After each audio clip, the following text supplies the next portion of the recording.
What's up? Black men have to stop being a slave to sex and food.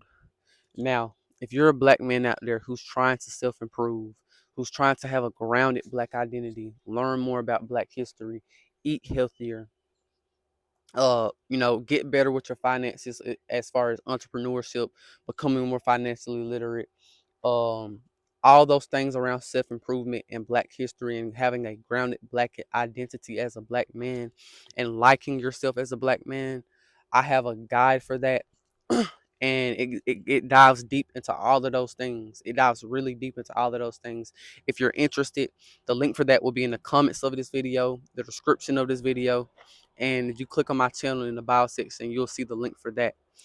And when we start to look at, when it comes to self-improvement, um when it comes to black men self-improving, one thing that our culture accepts is when, it accepts gluttony. It really does accept gluttony in a lot of ways, especially more with the side of, we don't really condemn, bad eating or unhealthy eating. We don't really condemn it. And I think that that's something we have to do within the black community. And then on the other hand, you look at sex, we glorify that. We really glorify a man being promiscuous. We glorify a woman being promiscuous. And that's heavily entrenched in the music and in the music culture.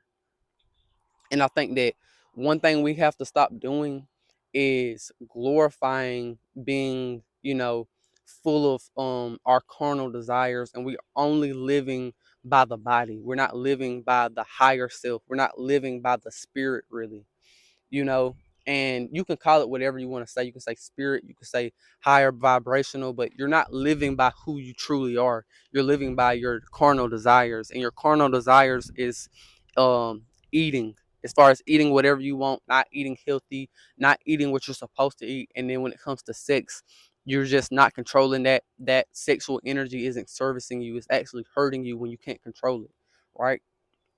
So when we look at all these things, we glorify and accept, and we don't condemn the black community and the black men living by the body, living by the carnal desires.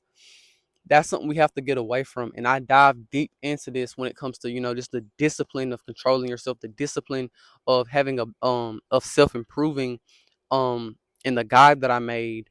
And it dives deep into that, and why the black community has to change in those ways, and why glorifying we have to stop glorifying living by the body.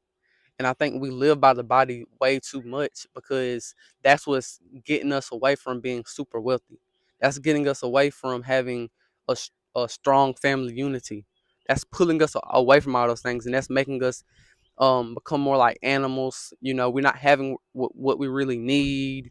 We're constantly the victims of, a lot of evil in the world, because we're not focused and we're not living by who we truly are, who we are truly supposed to be.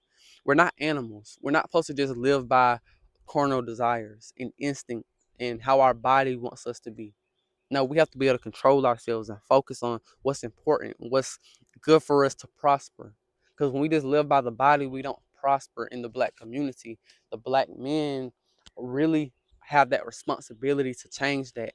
I wouldn't even put that on the black woman. I think that when the black man decides to say, okay, we're gonna set the standard in the black community and the culture of things, and this is how we're gonna do it, then that's when we're going to start things changing around. Because I feel like it really starts with the black man having that desire to want things to be different. And I've seen in households, bro, I've literally seen in households where the woman wanted to change, the woman wanted to do things that was better, but the man in the household, he was just lazy, he didn't care.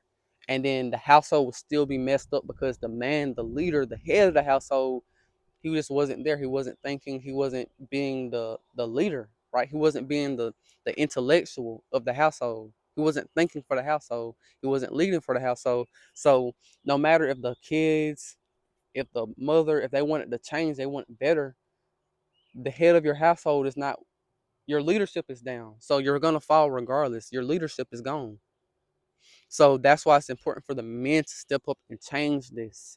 And I would say it doesn't change by just speaking about it and advocating for it. It doesn't change by making YouTube videos. It doesn't change that way. It changes when you live by it and other people see that and then you advocate for it. That's how stuff really change. It starts with you actually living that. And when you live that, you can actually see the fruits of, why it was beneficial. And I think it's a lot of men who we all know we don't need to be like that. We all know we don't need to live by our bodies and stuff, right? But it's because we're too entrenched into the way of life of just living by the body, living by I'm gonna eat whatever I want. I'm not gonna eat healthy. I'm gonna just have sex with whoever I want. I'm not gonna try to create a strong family unit, and I'm not gonna have my sexual energy benefit. I'm not gonna have my sexual energy benefit me. Instead, I'm gonna just do it whenever I want to do it because it just feels good, right? So we need more structure around those things, and I think that when the men come together, when the black men come together and say, this is gonna be our culture, this is gonna be our way of life, and this is how we're gonna do things, that's where we're really gonna get somewhere. And I think that we have to get away from trying to have other people help us, have the government help us. I think that it truly starts, or we truly have power beyond what we probably think we do. We have the power to change the entire world, not even just the black community, right? And that's how I see myself. That's how we have to view ourselves if we really want things to change and we really want our culture to be prosperous, because that's the beautiful thing. Culture can always be changed, molded, and it can transform over time.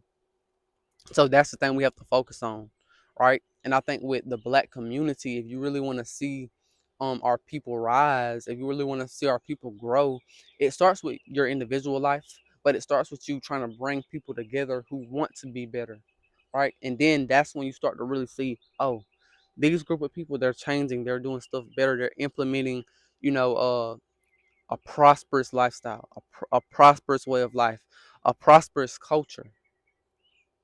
So that's what we have to focus on, bro. Because if we don't focus on those things and we don't focus on changing the culture from self-destructive to prosperous, then we're never really gonna get anywhere. And it all starts with just that foundational self-improvement, getting away from not controlling your sexual energy, getting away from bad eating habits, unhealthy eating.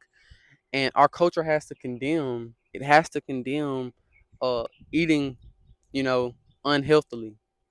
I don't even know if that's a word, but we have to condemn not being healthy. We have to condemn being promiscuous, creating dysfunctional families. We have to condemn all those things. So that's pretty much all I got to say. Peace out.